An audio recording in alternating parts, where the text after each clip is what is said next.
Napuno ng tensyon ang gitnang silangan nitong weekend matapos atakihin ng Estados Unidos at Israel ang Iran na nagresulta sa pagkasawi ng supreme leader nito. Nadamay naman ang Israel at iba pang karatig bansa sa pagganti ng Iran. May umaarangkadang balita si JM Pineda.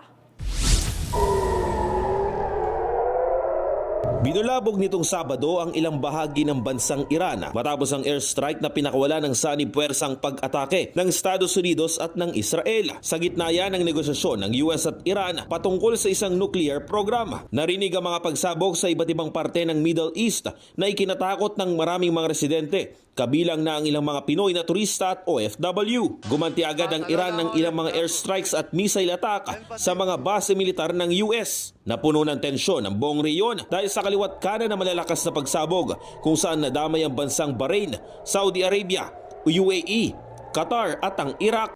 The United States military began major combat operations in Iran. Our objective is to defend the American people by eliminating imminent threats from the Iranian regime, a vicious group of very hard, terrible people. Its menacing activities directly endanger the United States, our troops, our bases overseas, and our allies throughout the world.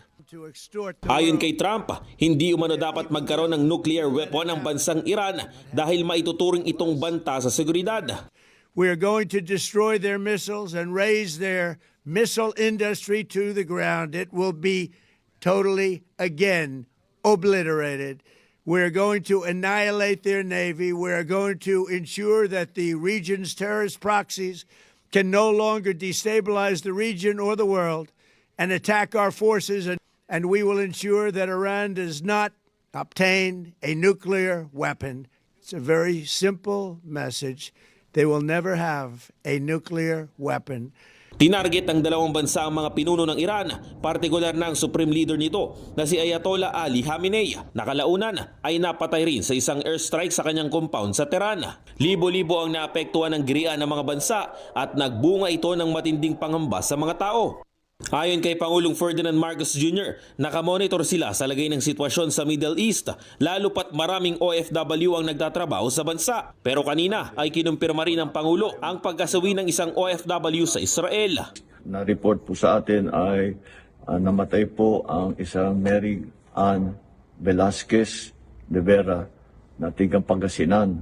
Siya po ay isang caregiver sa Israel na tinutulungan ang kanyang alaga para dalhin sa bomb shelter, ngunit hindi na po nakaabot sa bomb shelter at inabutan na sila. Sinabi naman ni Philippine Navy spokesperson Rear Admiral Roy Vincent Trinidad na walang banta sa Pilipinas ang kaguluhan na nangyayari sa Middle East kahit pa may mga US assets na nakalagay sa mga EDCA sites dito sa bansa. Ako si JM Pineda ng PRTV News, nagseserbisyo para sa Pilipino.